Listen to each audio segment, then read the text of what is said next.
Have you ever had an idea for a mobile app, but didn't know where to start? Developing a mobile app from scratch can seem daunting, but with the right approach, it's possible to turn your idea into a reality. Here's a step-by-step guide on how to develop a mobile app from scratch.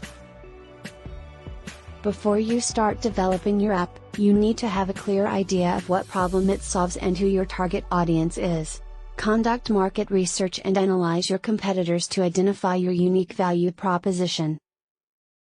Decide whether you want to build a native app for iOS, Android, or both.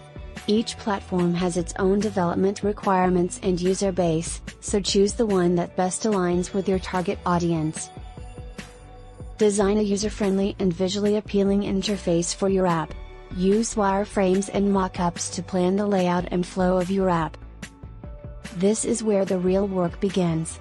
Hire a team of developers or do it yourself if you have the skills. Use programming languages like Java, Swift, or React Native to develop the app's functionality. Test the app thoroughly to ensure it functions properly and is bug-free. Then, launch it on the App Store or Play Store, and promote it through various marketing channels. Developing a mobile app from scratch takes time, effort, and resources, but it can also be a rewarding experience. Keep these steps in mind, and you'll be on your way to creating a successful mobile app. Thanks for watching. Good luck with your mobile app development journey.